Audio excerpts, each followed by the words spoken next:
Bueno, amados, gracias por estar en esta oportunidad acá, en esta hora. Hoy vamos a dar inicio a una serie de temas sobre el tabernáculo. Tal vez podemos iniciar la proyección para que cada uno de nosotros vaya dimensionando de qué se trata. Hemos trabajado arduamente queriendo traer un material fresco, un material visual.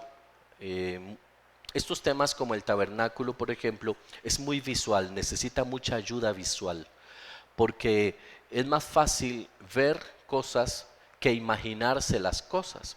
Y con mirarlas, con poderlas ver, sentirlas, palparlas, podemos comprender y dimensionar algunas cosas.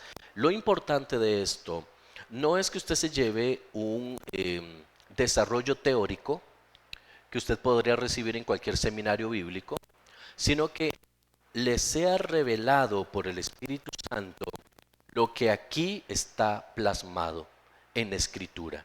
Y como bien dice la presentación, el tabernáculo de Moisés, el tabernáculo del desierto, era sombra profética del Mesías venidero. Es decir, todo lo que vamos a encontrar en el tabernáculo, toda la construcción del tabernáculo, todo lo que tiene que ver con los materiales utilizados en el tabernáculo, tiene relación directa con Jesucristo y la obra de Jesucristo, la obra redentora de Jesucristo. Es decir, el tabernáculo es una sombra profética de la persona de Cristo que se manifestaría muchos siglos posterior a la fabricación o a la construcción de este tabernáculo. ¿Ok? Entonces, cuando Dios le ordena a Moisés que construya el tabernáculo, lo hace con una intención. La intención de esta construcción es que haya una morada. La intención con la cual Dios le habla a Moisés y le dice, quiero que hagas un tabernáculo, es para morar con el pueblo. No es una creación o una instrucción con la cual Dios le pide a Moisés que haga el tabernáculo. No es gestionar un lugar de adoración, así como los pueblos paganos que moraban en el desierto y en otras tierras ya hacían per se. La intención de Dios al ordenar la construcción del tabernáculo es morar específicamente con su pueblo, tener cercanía con el pueblo. Lo que Dios busca es tener cercanía. En el principio, en Génesis capítulo 1, usted encuentra que Dios forma al hombre y pone su espíritu en el hombre. Habiendo puesto su espíritu en el hombre, hay una unión, una relación hombre-Dios, Dios y hombre, que no tiene ningún tipo de traba, objeción, no hay obstáculo en esa relación, si no es a través del pecado. Cuando el pecado entra, la relación que existía hombre-Dios, Dios y hombre, esa relación directa, de acceso directo, se ve estorbada por el pecado. Y pasa mucho tiempo, pasan siglos desde que Adán fallece o Adán muere, para que Dios, en su intención de acercarse al hombre, le gire la instrucción a Moisés y le diga, quiero que me hagas un santuario, quiero que me fabriques un santuario. Ahora, note esto porque es importante. La orden del santuario se da en el desierto. Y el santuario es una tienda, digámoslo de una forma práctica, es como una tienda de campaña de fácil movilidad. Se quita y se pone conforme el pueblo avanza. ¿Qué significa esto? ¿Por qué no esperó Dios a llegar a la tierra prometida? ¿Por qué no esperó Dios o construir algo más sólido quizás. ¿Por qué no hizo algo diferente Dios? Porque Dios está urgido de tener relación con sus hijos. Y es en el desierto donde Dios se manifiesta. Eso tiene que quedarnos muy claro. Es en el desierto donde Dios se manifiesta. En medio del desierto que usted y yo podamos estar pasando, Dios tiene que manifestarse en ese lugar. Su gloria, su poder tiene que estar manifiesto en medio nuestro. Ahora bien, habla con Moisés y le dice: estando en el desierto, constrúyeme aquí un tabernáculo. Y lo vas a hacer como una tienda grande, con cortinas, con columnas, con muchas cosas específicas. Pero va a ser una tienda que puedes levantar y trasladar. Si usted ve la imagen que tiene ahí, sobre el tabernáculo, específicamente sobre el lugar santo y el lugar santísimo, reposaba de día la nube que contenía la presencia de Dios, la manifestación física o tangible de la presencia de Dios, y de noche era una columna de humo, una columna de fuego, de día de humo, de noche de fuego. Pero dice la palabra que cuando la columna se levantaba del tabernáculo y caminaba, era señal de que todo el pueblo comenzara a levantar el campamento, porque había que moverse. La intención de Dios del desierto no es que estemos ahí viviendo, es que nos movilicemos paso a paso. Eso se llama proceso para alcanzar la tierra prometida. Dios nos da espacios en el desierto con su presencia, pero nos dice: mi presencia estará contigo, pero cuando yo me mueva, tú te tienes que mover conmigo. Yo no me muevo solo, Dios se mueve primero. Eso es algo que debe quedarnos a nosotros muy claro de esta estructura del tabernáculo. Dios le enseña al pueblo y le dice: tú no te mueves primero que yo, soy yo quien dirijo tus pasos, soy yo quien te dice cuándo y a dónde nos vamos a dirigir. El pueblo seguía la nube en el día, y hacia donde la nube iba, hacia allá iba el pueblo. No era un asunto de sentarse a sesionar y decir y debatir a dónde vamos a ir. Una de las cosas que el cristiano moderno necesita entender es que debe dejar de moverse solo porque sintió moverse, y tiene que empezar a moverse como Dios le indica que debe moverse. Hay mucha gente que está totalmente fuera de la presencia y camina por donde sea y nunca llegan a la tierra prometida. Toda su vida es un proceso. Toda su vida están intentando, y nunca llegan a ningún lugar. ¿Por qué? Porque la nube no se movió, los que se movieron fueron ellos. Entonces la lección que le da Dios a Moisés es: te moverás cuando yo te diga que te muevas, irás donde yo te diga que tú vayas, te asentarás, te quedarás, permanecerás en el lugar donde yo específicamente diga que te vas a permanecer ahí.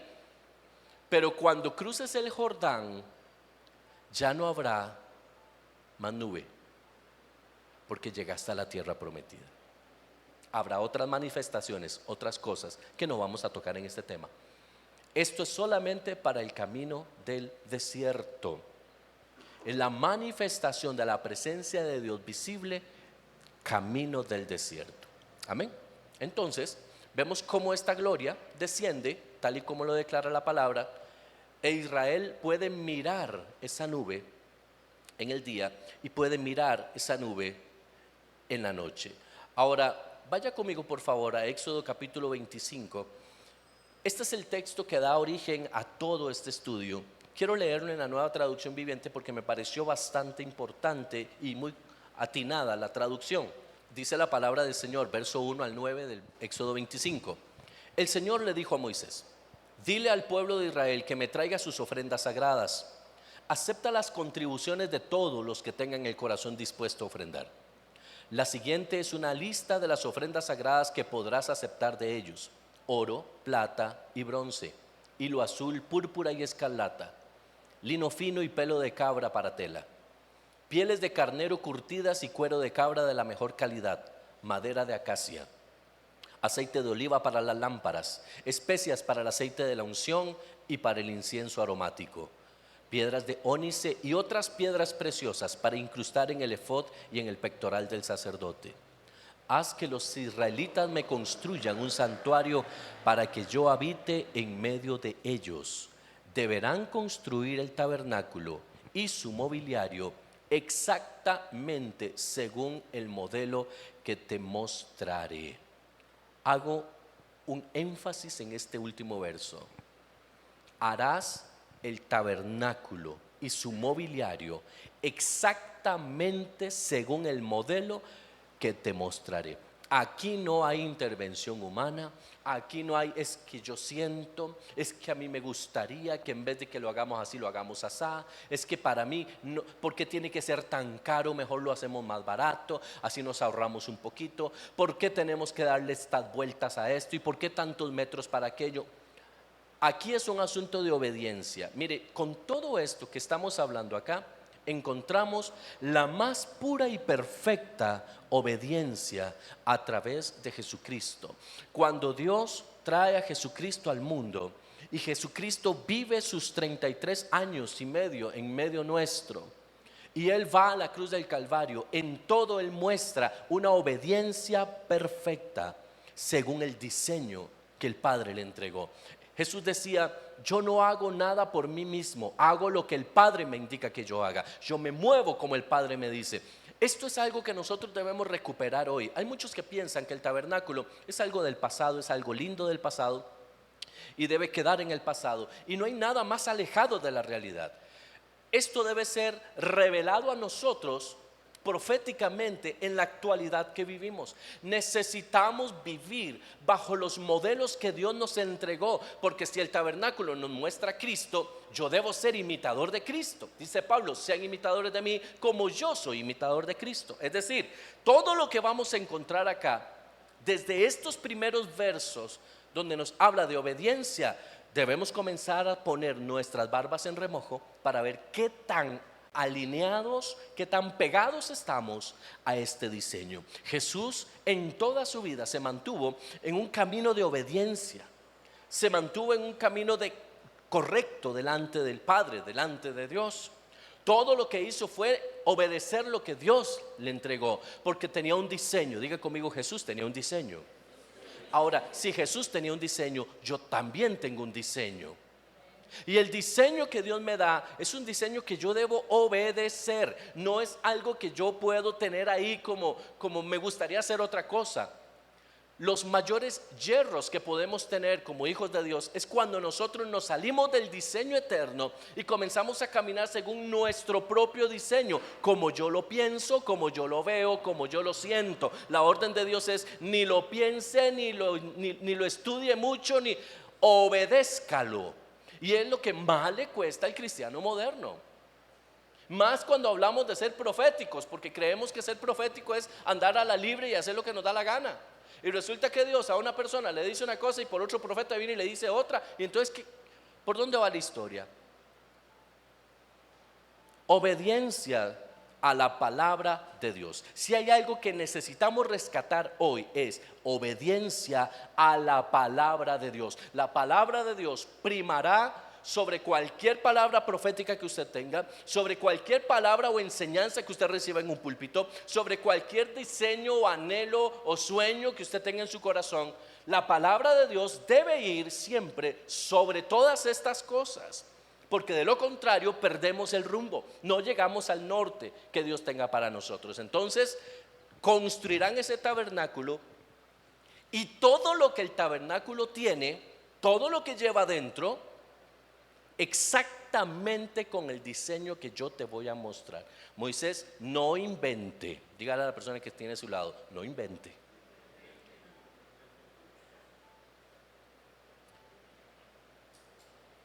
No hay que inventar.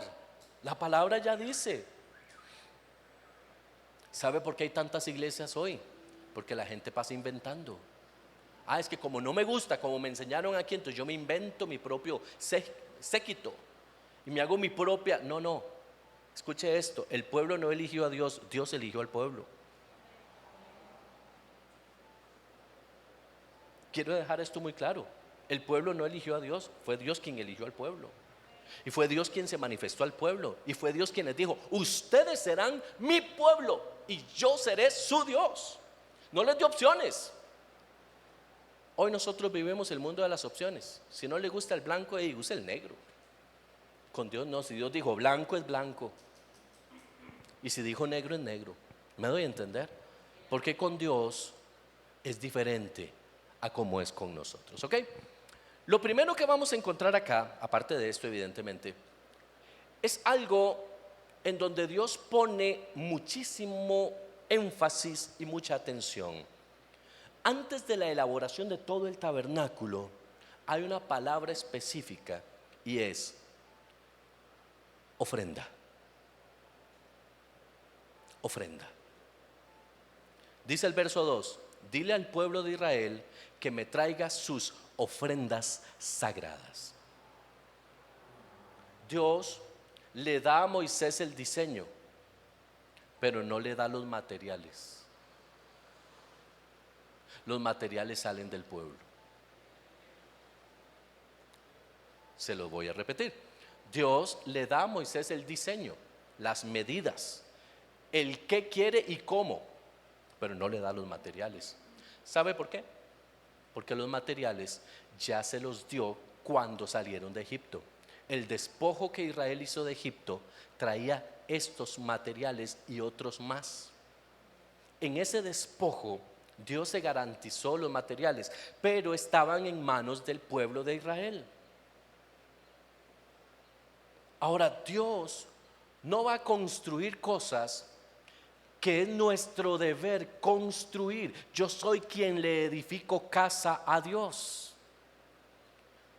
Dios no se edifica casa a sí mismo. Yo le edifico casa a Dios. Eso sí, no es bajo mi criterio, bajo mi condición. Es bajo el diseño que Él quiere en la construcción de la casa y con la calidad de material que Él determina. Vea, solo con esto que estamos conversando ahorita ya tenemos material para hacer un montón de enseñanzas sin haber entrado a ver el tabernáculo en ninguno de sus espacios. La ofrenda que Dios pide es sagrada, voluntaria, pero especial. Es una ofrenda sagrada porque es para algo santo. Es una ofrenda voluntaria porque dice todo voluntario, el que quiere. Pero dice, eso sí, que el que quiere traer traiga, pero que no traiga lo que quiera. No sé si me explico con el trabalenguas. El que quiere traer traiga, pero que no traiga lo que quiere. Que traiga lo que yo le digo que traiga. Y ahí es donde nosotros tenemos un serio problema con Dios. Porque nosotros le ofrendamos a Dios lo que nosotros queremos y no lo que Dios demanda. Y queremos vivir a cielos abiertos. La construcción del tabernáculo fue exquisita. La creación, la elaboración, la construcción del tabernáculo fue una construcción exquisita. Pero fue una construcción que Dios determinó de qué tipo y qué calidad debía ser. Cuando yo me presento delante de Dios, cuando yo vengo delante de Dios, Dios me va a demandar. Mire, esta palabra, caramba, en el cristianismo moderno es un poco violenta, porque queremos y creemos en un Dios que todo lo da y que no pide nada a cambio. Porque dice Juan 3:16 que Dios amó tanto que dio. Y nosotros hemos sido criados en un evangelio de dame, ven Señor, ayúdame, sálvame, como el Chapulín Colorado. Hoy, ahora, ¿quién podrá ayudarme? Entonces aparece el Chapulín Colorado, solo tortas, pero está ahí para que me ayude. Dios no está ahí para ayudarme. Dios tiene una demanda sobre mi vida. Y yo debo entender que para que la presencia de Dios se manifieste sobre mí, hay una demanda primero. La primer demanda de Dios es dame. Ahora, evidentemente en la obra del tabernáculo estamos hablando de que la ofrenda tenía que ser algo físico y tangible porque era para la construcción de una habitación especial. Si usted quiere traer eso al plano espiritual, ¿qué tipo de oración le das tú a Dios? ¿Qué tipo de adoración le das tú a Dios? Cuando le cantas, ¿cómo le cantas? Cuando haces algo para el Señor, ¿cómo lo haces? ¿Es como Él pide y demanda que se haga? ¿O es lo que tú le quieres dar porque es lo que sientes darle en ese momento? Hay muchos de nosotros que decimos: Señor, hoy no tengo ganas de orar. Qué pena, I'm sorry. Hoy no siento orar. Y no oramos. Ay, me hubiera gustado leer la Biblia, pero es que hoy no tengo ganas, hoy no siento orar, entonces y no voy a leer la Biblia. Hoy no. ¿Me sigues acá? ¿Cuál es la calidad de lo que nosotros le entregamos al Señor? Saquemos un momento lo material y enfoquémonos en lo espiritual. Cuando Dios te pide algo, ¿qué le das? ¿Qué le damos? Lo que Él está pidiendo, no dice la palabra: dame, hijo mío, tu corazón. Eso es una demanda, eso no es una situación ahí de conversar y llegar a un acuerdo. Dios no está llegando a un acuerdo con nadie. Dios dice: si me amas, guardas mis mandamientos. No me los analizas. No te metes a Google o los metes en una IA a ver qué te dice ella en la traducción moderna del chat, ¿verdad? No te metes a ver qué dice la inteligencia artificial sobre eso. Es: si me amas, guardas mis mandamientos. Y la calidad de tu obediencia determinará el amor que sientes por mí. Esto es fuerte. Esto es fuerte. La calidad de tu obediencia es lo que yo entiendo como el amor que sientes por mí. Porque es muy fácil decir yo amo a Dios. Mire, todos aquí decimos yo amo a Dios, ¿y quién va a decir que no? Todos decimos sí, claro, sí, todos amamos a Dios. Pero Dios conoce el corazón. Y Dios sabe si le amamos o no le amamos. Es más, Dios sabe que amamos. Por eso Él dice a la hora de pedir la ofrenda al pueblo: el voluntario, el que tenga el corazón dispuesto. Porque para darle a Dios se necesita corazón dispuesto. Si no, lo que va a haber es trabas. La gente no le da a Dios porque pone trabas. Ahora sí, vamos al plano material. Trabas como que tengo que pagar el recibo, tengo que pagar el alquiler, tengo que moverme aquí, es que yo quiero gastar en otro, es que yo quiero hacer. Y siempre va a haber una razón para no darle a Dios. Y cuando le damos a Dios, ¿qué le damos? Hay un libro que la gente que venera a la Virgen del Codo detesta sobre todas las cosas, y es Malaquías. Y entonces dice: es que ese es el Antiguo Testamento. Una cosa dice el Señor en Malaquías: ustedes me han robado. Y se lo dice al sacerdocio. No se lo dice al pueblo, se lo dice al sacerdocio. Ustedes me han robado. ¿En qué te hemos robado? Dice: en vuestros diezmos y ofrendas. ¿Cuántas veces venimos a la casa del Señor sin el diezmo y sin la ofrenda, pero con un corazón lleno de peticiones delante del Padre?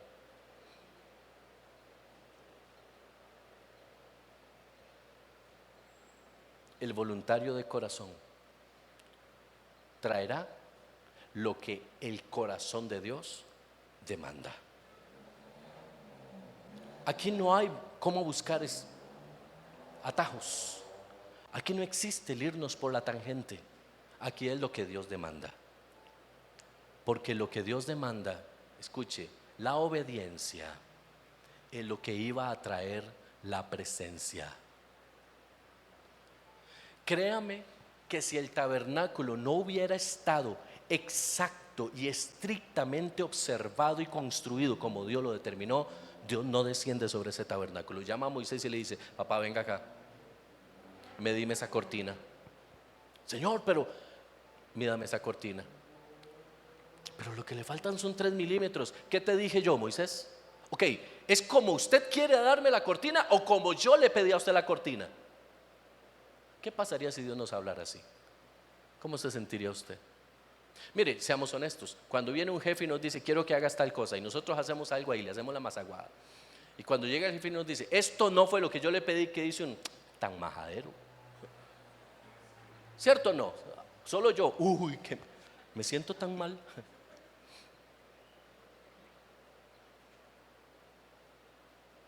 Quiero que me pinte esta línea así.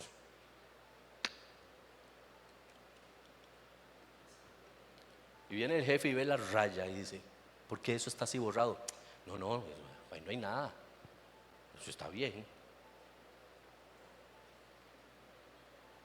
La presencia no iba a descender sobre lo que Moisés quería construir, iba a descender sobre lo que Dios diseñó que se debía construir. Por eso debía ser excelente. Por eso muchas veces la presencia no camina. Por eso muchas veces las cosas no funcionan. Por eso a veces nos pegamos en la adoración. Por eso a veces no logramos como iglesia, porque lo hacemos como nosotros queremos. Señor, siéntate en el trono, en mi trono, hecho a mi medida, con mis materiales, con mi nombre escrito en él. No le hacemos un trono a él, nos hacemos un trono nosotros.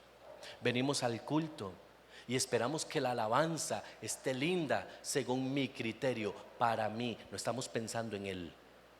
No estamos, ni siquiera le preguntamos: Señor, ¿qué quieres que te cante hoy? No, no, no, esta, porque está la que nos sale bonito. Ouch. Bueno, chicos, toquemos esta porque con esta la estamos pegando. Vea la iglesia como salta con esta. Le gusta a la gente. Y Dios, ¿cuándo vas a cambiar? ¿Cuándo te vas a salir de ahí? ¿Me sigues? La ofrenda tiene que ser conforme la orden de Dios. Dile al pueblo que tome una ofrenda, que aunque es voluntaria, no es el pueblo el que decide qué dar. Es decir, Dios no te está diciendo dame, te está diciendo: si me vas a dar lo que yo pido, si no, no me des. Pero si me vas a dar, es lo que yo pido. ¿Cuántos hemos regateado con nuestros hijos por algo que ellos quieren? Y tienen una habilidad, mire, no saben leer, pero tienen una habilidad para irse por lo más caro. Porque no saben, no leen, no, nada. Pero lo más caro, ¿verdad? Y uno empieza ahí a negociar con ellos, a ver cómo lo logramos, cómo. Con Dios no podemos negociar esto. Dios es así, blanco y negro. Si vas a dar lo que yo te pido, si me vas a dar lo que tú quieres, no me des. Porque si quieres ver la gloria, yo tengo un camino, tengo un trayecto para que esa gloria descienda. Esta ofrenda es profética. Y esta ofrenda es profética porque nos habla de Jesucristo. Desde la ofrenda nos habla de Jesucristo. ¿Qué dice Juan 3:16? Porque de tal manera amó Dios al mundo, que ¿qué hizo? Dio lo más preciado, lo mejor. No había nada mejor en el mundo entero, no había nada mejor en el cielo o en la tierra que pudiera ser entregado. Entregó a su Hijo unigénito. Por eso Cristo es la manifestación del tabernáculo. Hasta para la construcción del tabernáculo tenía que ser dado lo mejor, y Dios dio lo mejor. Dios no te pide algo bueno para darte algo a medias. Cuando Dios te pide algo bueno, créame que es porque Dios te va a entregar algo todavía mejor de lo que tú esperas. Entonces esto es una sombra profética de Jesucristo. La ofrenda que el pueblo estaba entregando, créame que dolía.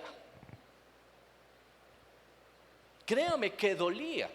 No es que antes las cosas valían menos que ahora. No, no, no, no. Es que Dios les estaba pidiendo una ofrenda doliente, dolorosa de dar. A ver, el oro siempre ha sido oro. Y que yo tenga memoria en todos los anales de la historia, el oro sigue siendo uno de los metales, si no el metal más valioso para todas las culturas del mundo. Tome en cuenta que Nabucodonosor construye la estatua, producto de su sueño, de oro puro. ¿Por qué? Porque era el imperio gobernante, y a través de esas manifestaciones se daba a entender el poderío de las naciones. Cuando Dios le dice al pueblo: traerás oro, y el oro tiene que ser en cantidades y calidad. ¿Usted cree que la gente decía: ay, sí, llévele ese montón de oro, llévele ese? No, no, no, no, no, no, no. Es que se estaban despojando de algo valioso. Pero hay que entender esto: de lo que se despojaban no era de ellos, le pertenecía a Dios. Escuche esto: toda nación que entra en guerra con otra nación y toma despojo, tiene derecho al tesoro del pueblo que está conquistando.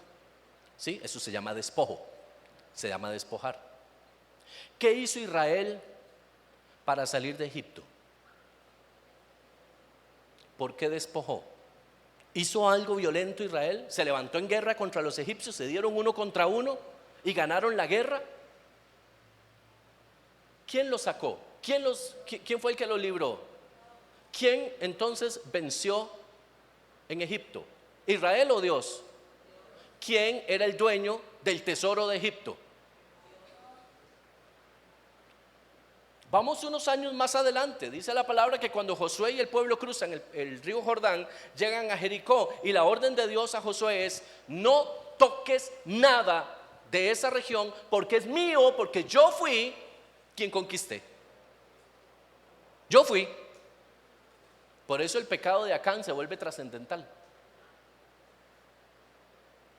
Vea qué interesante. Dios despoja a Egipto a través del pueblo. Le dice: vaya y despójeme usted. O sea, no es que Dios baja y manda a sus ángeles para que saquen toda la plata y el oro y todo. No, manda al pueblo, el pueblo recoge. Pero cuando llegan al desierto, la orden de Dios es: Moisés, vení acá. ¿Te acordás que yo los saqué a ustedes de Egipto? Sí, Señor, claro. Ah, ok. Solo para que estemos claros, todo lo que ustedes tienen es mío. Y lo quiero de vuelta. Constrúyame a mí un tabernáculo para que mi presencia more con todo lo que yo les di, y no me ponga un pero, porque fue mi mano la que te sacó de ese lugar. ¿Sabe por qué ofrendamos? Porque todo lo que tenemos no es nuestro, es de Él. Cuando entendamos eso, nos volvemos desprendidos. Cuando entendamos eso, nos volcamos hacia Dios en el dar. Todo lo que tenemos es de Él. Dios es quien hace por nosotros y nos manda a nosotros a recoger el despojo, porque Dios es bueno. Amén. Esta ofrenda entonces nos habla de Jesucristo, el acto voluntario de entregarse por cada uno de nosotros. Ahora, en el versículo 4 es específicamente donde el Señor comienza a hablarle a Moisés y le dice, y hace una lista detallada de los materiales que quiere para la construcción de ese tabernáculo. Cada uno de estos materiales, cada una de estas cosas es una sombra de las cosas celestiales. Dice Hebreos capítulo 8 verso 5, se lo quiero leer en la traducción viviente. Ellos, hablando de los sacerdotes del antiguo pacto, sirven dentro de un sistema de adoración que es solo una copia, una sombra del verdadero que está en el cielo. Pues Moisés, cuando estaba por construir el tabernáculo, Dios le advirtió lo siguiente: asegúrate de hacer todo según el modelo que te mostré aquí en la montaña. Dios le advierte a Moisés que hiciera todo con diligencia, conforme al modelo que le mostró en el monte. Lo que le estaba diciendo es: necesito que hagas aquí una figura, una sombra de algo que va a venir, y tiene que ser de la misma calidad de lo que va a venir. Cada cosa que toques, cada clavo que toques, cada madera, todo lo que toques va a representar lo más grande a mi hijo en un futuro lejano. Por eso necesito que sea exacto, que se mueva exacto. Cuando leemos todo el 25 de Éxodo, aquí tenemos que comprender que estamos viendo la figura y la sombra de las cosas. El antiguo pacto es simplemente una sombra de lo que está por venir en el Nuevo Testamento. Todo el Antiguo Testamento para nosotros es una sombra de la sustancia misma de Jesucristo. ¿Ok? Ahora vamos al verso 3. Esta es la ofrenda, dice, que puedes aceptar de ellos. Esto es importante.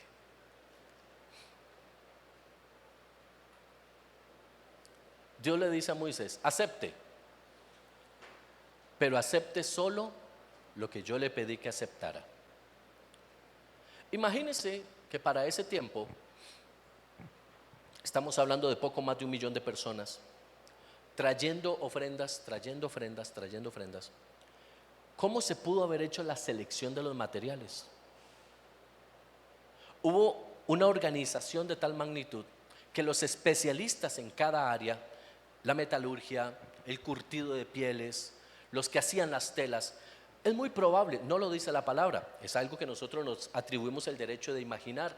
Posiblemente Moisés llamó a personas selectas, personas especializadas en esas áreas, y los puso en ciertos lugares. Usted se va a encargar de pesarme el oro y me va a decir qué calidad es. Necesito que sea así, así, así. Los cueros usted se los va a traer al talabartero, o no sé cómo se llama esa persona, al que se encarga de trabajar con eso. Y usted los va a revisar y se va a dar la tarea de separar el cuero de carnero, el cuero de tejón, el cuero de esto, el cuero del otro. Y a usted que se encarga de las telas y de los hilos, usted se va a encargar de ver que sean de excelente calidad y demás. Hay gente especializada en el reino de los cielos para clasificar las ofrendas que el pueblo da. Hay gente especializada por parte de Dios para que hagamos la clasificación de todo lo que se hace para el Señor y asegurarnos de que todo está correcto. Vamos entonces a ver la lista de estos materiales. Lo primero que Dios pide es oro. Diga conmigo, oro. Oro. Dios pidió oro. Dios le pide a Moisés: tráeme oro, tráeme plata y tráeme bronce. ¿Ok? Note esto. El oro simboliza divinidad. La plata simboliza redención. Y el bronce simboliza sufrimiento. Repito, el oro simboliza divinidad. La plata simboliza redención y el bronce sufrimiento. ¿Ok? Hablamos de tres facetas de la persona de Jesucristo plasmadas aquí. Jesús es el Hijo de Dios, divinidad. Jesús es el Salvador del mundo, es la redención. Pero el bronce nos habla del sufrimiento que Él padece para poder comprar esa redención. Entonces vemos identidad, propósito y acción. Identidad, propósito y acción. La identidad la encontramos en el oro. Él es Dios. El propósito lo encontramos en la plata. ¿Para qué vino? Para redimirnos, redención. Y en el bronce encontramos el mecanismo utilizado, la forma, el medio a través de la muerte en la cruz. Eso es el sufrimiento, su venida y sufrimiento. Ahora, note que el bronce tiene una particularidad de que es una aleación. Ayúdeme tal vez si usted sabe un poco más de esto, pero tengo entendido que el bronce es una aleación de cobre y oro. Si alguien me ayuda y me revisa, porque no quiero cometer un error. De hecho lo iba a revisar y se me fue por estar haciendo otros detalles. Quiero que me revise por favor un momento el bronce como aleación. ¿Cuáles son los materiales? Cobre y estaño. Ok, listo, cobre y estaño. ¿Por qué nos habla del bronce? Note qué interesante, porque ya para el tiempo de Moisés ya había aleaciones.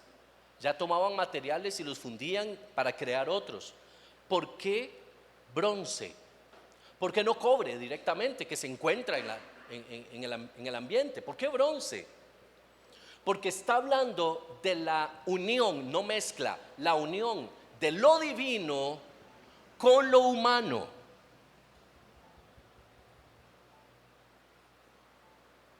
Cómo lo divino y lo humano se pueden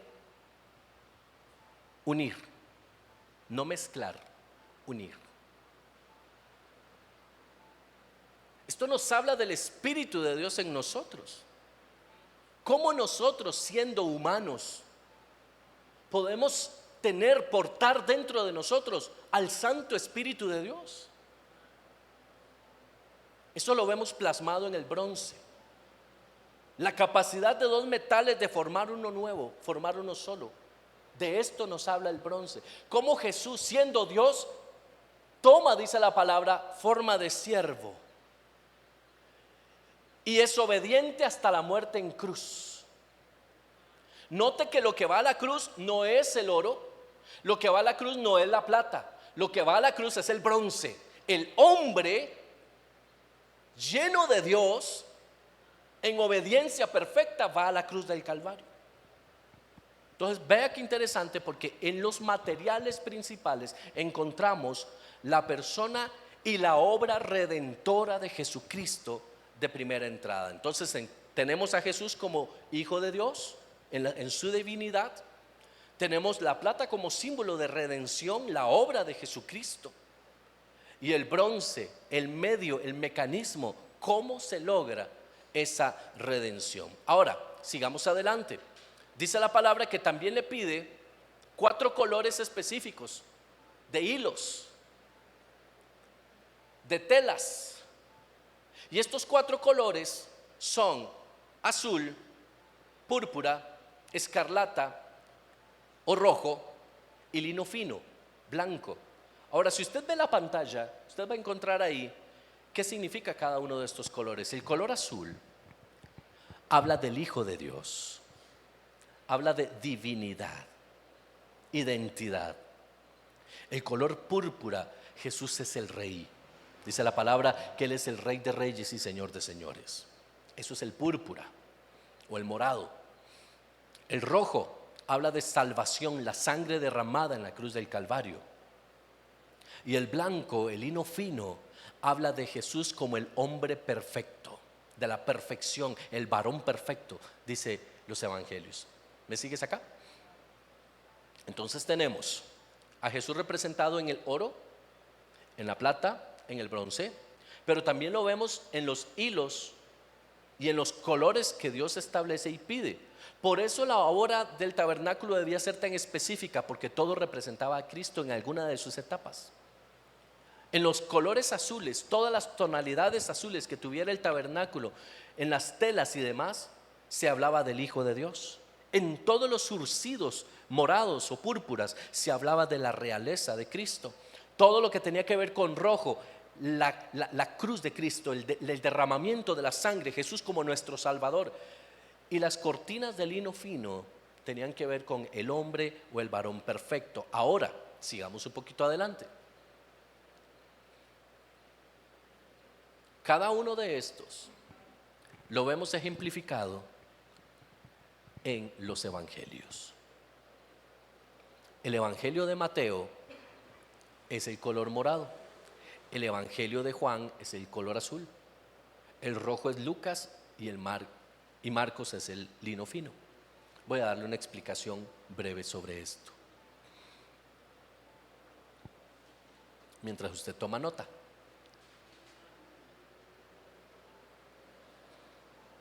Juan, en el ordenamiento cronológico original, es el primer evangelio que aparece en el Nuevo Testamento. No es Mateo, es Juan. En el ordenamiento cronológico correcto de la palabra, el primer evangelio es Juan.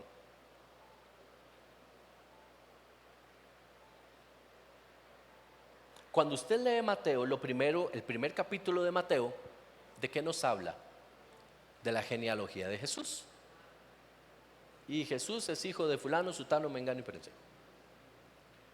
Pero Juan dice, en el principio era el verbo, y el verbo era con Dios, y el verbo era Dios. Como inicia el Génesis, Antiguo Testamento, inicia el Nuevo Testamento. Y dijo Dios, sea la luz. ¿Me doy a entender? Juan nos presenta a Jesús como el Hijo de Dios. En toda la escritura del libro de Juan vamos a ver plasmado al Hijo de Dios. El libro de Mateo nos habla del Rey, nos habla del reino. Es un compendio de legalidad. Jesús se muestra ahí como el Rey de Reyes. Nos habla del reino. Recuerde que Mateo es el libro que más veces menciona el reino de los cielos. Jesús constantemente dice, y el reino de los cielos esto, y el reino de los cielos el otro, y aquí y allá. Y Él se mueve sobre esta línea del reino de los cielos. ¿Ok? Entonces, vemos en Lucas al Salvador. El libro que más profundiza en la crucifixión de Cristo es precisamente Lucas. Es el que tiene el texto más profundo sobre la pasión y muerte de Cristo, el libro de Lucas. Y al hombre perfecto lo encontramos en Marcos, el lino fino. Entonces, recuerde esto que es importante. Cada vez que usted vea el color azul en el tabernáculo, usted ve al Hijo de Dios. Cada vez que mires el color púrpura, encuentra la realeza del Hijo de Dios. Cada vez que ves el color escarlata, el carmesí, el rojo, vas a encontrar ahí al Salvador del mundo, Jesús como el Salvador. Y cuando ves el lino fino, vas a ver al hombre perfecto, al hombre perfecto, ¿sí? Entonces encontramos que en estos 4 colores se nos representan los 4 evangelios. Esto era sombra de lo que había de venir, ¿ok? Pero no eran todos los materiales. Vamos a continuar. Dice que deberán traer pelo de cabra. Diga conmigo, pelo de cabra. Dígalo así, bien rápido, pelo de cabra. Pelo de cabra. Estuve revisando un poco el tema del pelo de cabra, porque ¿cómo se imagina usted a una cabra? Con el pelo normal, la piel con su pelo normal. Y yo decía, qué interesante, sí, el pelo de cabra, sí, una cobertura interesante para el tabernáculo y otras cosas. Pero me puse a profundizar un poquito y esto le va a llamar a usted mucho la atención. Hay una tela de la cual se hacen algunas cosas muy finas que se hacen de pelo de cabra. La tela se llama cashmere.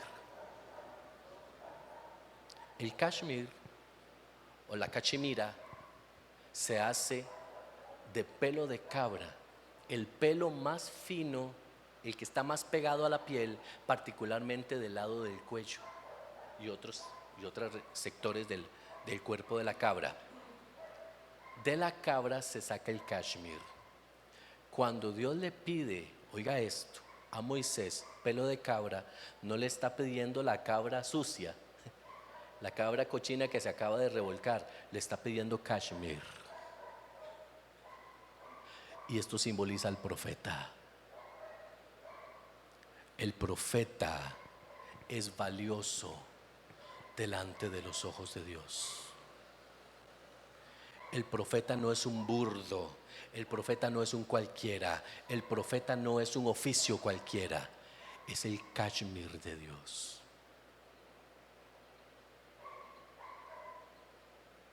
Dios tiene un especial celo por sus profetas.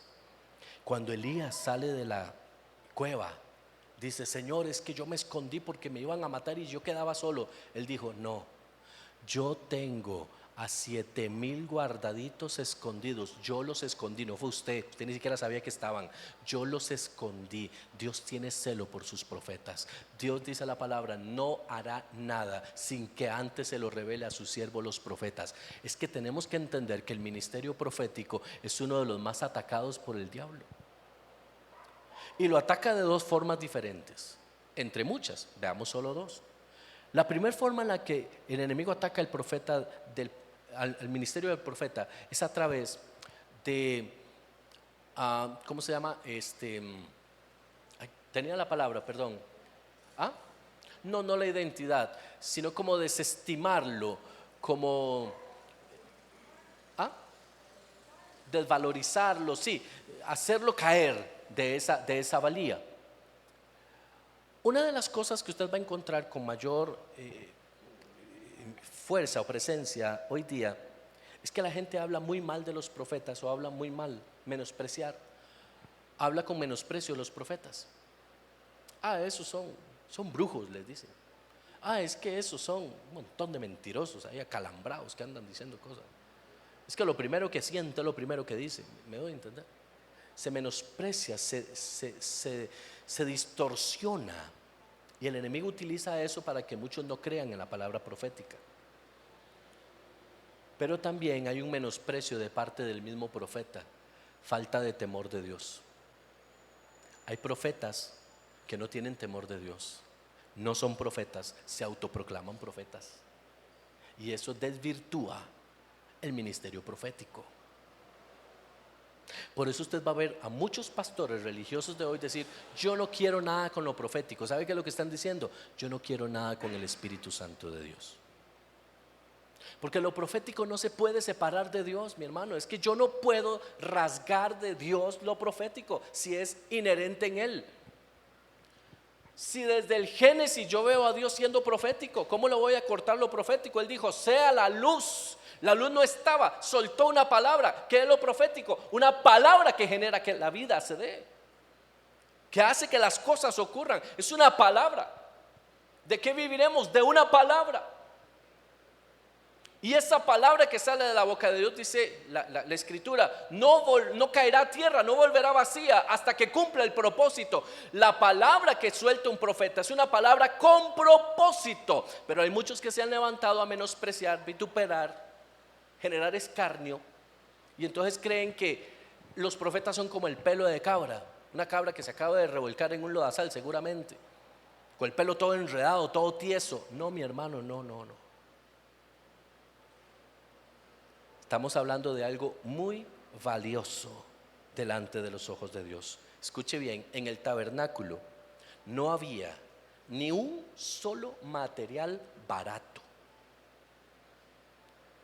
No había ni uno.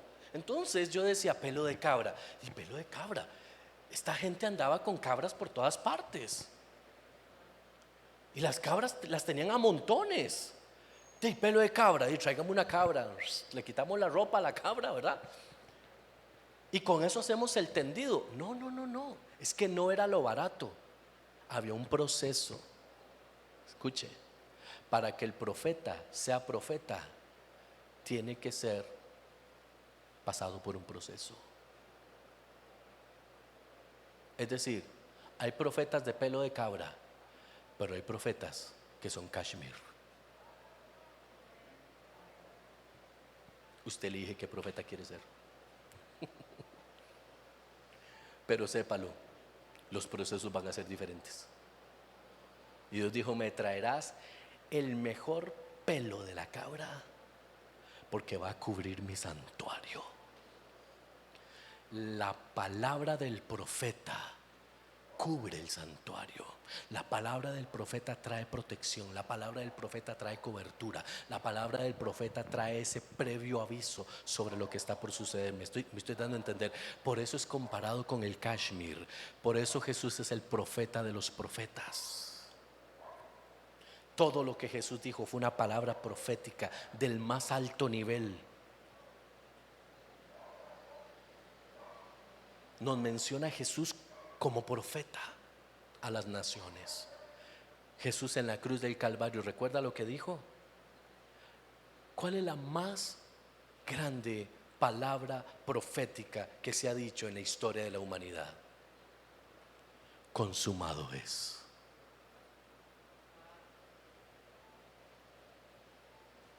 No existe otra. Mire, usted le pueden profetizar: vas a ir a las naciones, te vas a hacer rico, vas a nadar en plata como Rico MacPato, vas a lo que usted quiera. Pero en la cruz del Calvario había un profeta vestido de cashmere que soltó una palabra y dijo: consumado es. Y el infierno entero tembló, porque Jesús no se había levantado de los muertos. Escuche bien esto, para que note, porque es una palabra profética. Jesús no se había levantado de los muertos. Le pregunto a usted: ¿qué hubiera pasado si Jesús muere en la cruz pero no se levanta de los muertos? ¿Hay redención? No hay redención. No hay redención. Consumado es la palabra que suelta el profeta de los profetas y establece en los cielos. Esto apenas comienza. Descanso. Me despojo de mi humanidad. Oiga esto. Me despojo de mi humanidad para ser renovado en mi divinidad. Consumado es la palabra que 3 días después estaría en efecto. Por eso es Kashmir, lo más valioso de la cabra, pelo de cabra que vestía el lugar donde el sacerdote ministraba. Pero además del pelo de cabra dice pieles de carnero. No es lo mismo pelo que pieles. Ya la piel es otra cosa, la piel es sin pelo, es rasurada, es tratada, diferente, pero dice teñida de rojo. Al principio yo dije teñida de rojo, ok, ¿qué significa teñida de rojo? Suena como a salpicada, ¿no? Pero no, es procesada de manera que sea total y absolutamente cubierta de color rojo.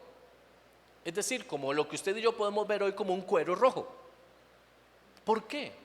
¿Por qué no teñida en el sentido de salpicaduras? ¿Por qué cubierta? Porque toda la sangre de Jesucristo cubrió su cuerpo. Jesús fue una llaga de pies a cabeza. Su cuerpo fue quebrantado, su sangre corrió. Es que a veces creemos que es como que si le hubieran hecho un examen de sangre a Jesús. No, mi hermano, rasgado fue su cuerpo, dice la palabra en el libro de Isaías. Él estuvo cubierto desde su cabeza a través de la corona de espinas hasta sus pies, en los clavos que perforaron sus pies. Todo su cuerpo fue bañado en sangre, por eso la piel del carnero. El carnero es el animal de la realeza, el carnero es el animal real, el carnero es la ofrenda de olor agradable delante de Dios. Dios no se agradaba con sacar un toro de los atrios, se alegraba o expiaba el pecado a través de un carnero. Teñido de rojo, el Cordero de Dios que quita el pecado del mundo fue teñido de rojo. Su sangre cubrió su cuerpo sin dar paso a un solo lugar limpio. Por eso la piel del carnero tenía que ser roja, porque hablaba del sacrificio. La piel del carnero teñida de rojo habla de sacrificio. El sacrificio del Redentor en la cruz del Calvario. Él dio su vida, su sangre, por expiación del pecado. Ahora, también habla de pieles de tejones. Ahí sí, mire, la patiné. Y yo decía, pieles de tejones, pieles de tejones, pieles de tejones. ¿Y qué hacemos nosotros con pieles de tejones? Vea qué interesante. En ese momento, en ese lugar, había tejones. Ahora, ¿cómo eran los tejones? Yo no sé. Acuérdense que de ese tiempo acá se han extinguido muchas especies y no podemos determinar cómo eran. Entonces tomamos una sombra con lo que nosotros conocemos hoy como un tejón.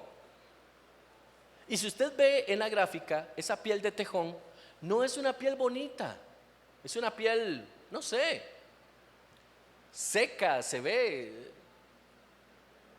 sin nada atractivo, porque habla de Jesús. Isaías dice, y no hallaremos belleza en él. Cuando Jesús sufre en la cruz del Calvario, pierde su belleza, pierde su atractivo. Eso nos habla la piel de tejón, algo sin belleza. Lo que Jesús pasaría, lo que le sucedería al amado en la cruz del Calvario, perdería su atractivo, perdería su belleza. No había hermosura en él que pudiéramos desear. Entonces, proféticamente, cada una de estas pieles que se colocarían sobre el santuario hablaban de Jesús. Jesús es la cobertura del santuario. Jesús es la cobertura del santuario. Después vamos a ver dónde se colocaban. Por ahorita solo estamos haciendo una lista. Estamos comenzando. Esto viene para más profundo. El siguiente material que encontramos es la madera de acacia.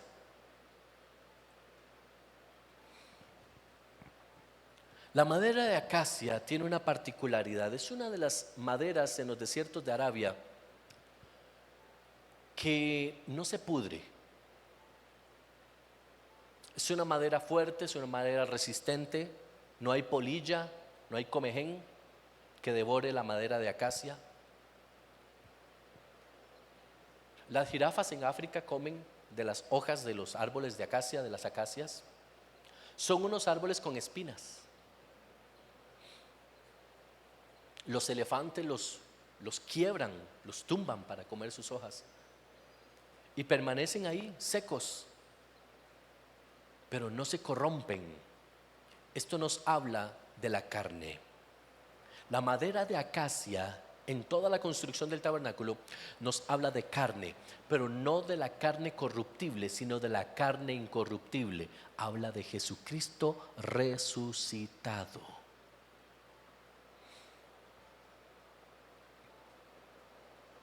Dice el Salmo 16:10, porque no dejarás mi alma en el sepulcro, ni permitirás que tu santo vea corrupción.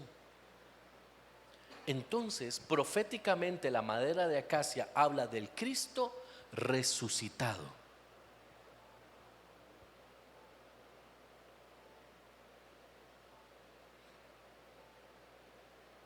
Recuerde y nunca olvide esto: Jesús murió en la cruz del Calvario, pero resucitó de entre los muertos para gloria de Dios Padre.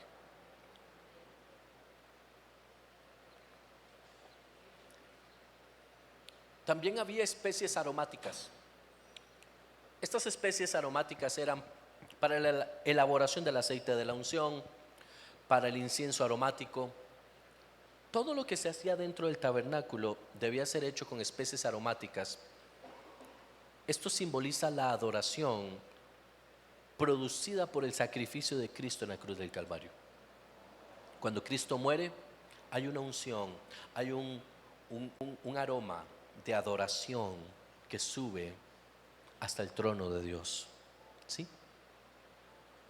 Nos habla también del aceite de la lámpara. Esto simboliza unción. Él es el ungido. Jesús era conocido como el ungido, el Mesías. Cada vez que miramos el aceite en el tabernáculo, vemos al ungido de Dios. Y por último, vamos a encontrar, aunque no específicamente en la obra del tabernáculo, pero sí en las vestiduras sacerdotales, las piedras de ónice y algunas otras piedras de engaste para el efod y para el pectoral. Esto tiene que ver con la vestidura sacerdotal. Estos materiales, el ónice y las otras piedras, simbolizan a Cristo y a su iglesia. Ya esto es una sombra profética de nosotros más adelante. Cristo y nosotros como iglesia, como uno solo. Por eso, y quiero tal vez adelantarme un poco, el pectoral del sacerdote, del sumo sacerdote, dice la palabra que tenía 12 piedras. Cada una de esas 12 piedras usted las va a encontrar posteriormente en el libro del Éxodo. Ahí dirá cuáles son las 12 piedras. Y cada una simbolizaba una de las tribus de Israel. Pero esas piedras también simbolizan la unidad entre Cristo y su iglesia. Entonces no solamente tenemos a la figura de Cristo, sino que en la vestidura sacerdotal estamos nosotros proféticamente simbolizados. ¿Ok? ¿Qué les ha parecido hasta ahorita? Dios le entrega a Moisés la orden y le dice: trae estos materiales y hazme un santuario. Y esto será sombra de lo que vendrá. La siguiente enseñanza que vamos a tener, que ya no es hoy, la siguiente vez, vamos a hablar propiamente de la construcción del tabernáculo. ¿Okay? Hoy tocamos los materiales. Hoy vimos por encima de qué está hecho, qué trajeron, por qué lo trajeron, cuál fue el origen de esto. Pero la siguiente vez hablaremos de la construcción del tabernáculo. Yo le invito para que por favor usted vaya a su Biblia y lea Éxodo 25, 26, 27, léalos en casa, para que pueda comprender y adelantar de lo que vamos a hablar. En la construcción vamos a aprender cómo Dios le encarga a Moisés que haga un edificio, una construcción que nos enseña a nosotros cómo se entra a la presencia de Dios. Ya esto sí va a ir un poco más profundo. Lo primero era como un más identificativo, ¿verdad? Vamos a aprender un poco algunas revelaciones de esto, pero ya vamos a ir entrando más profundo.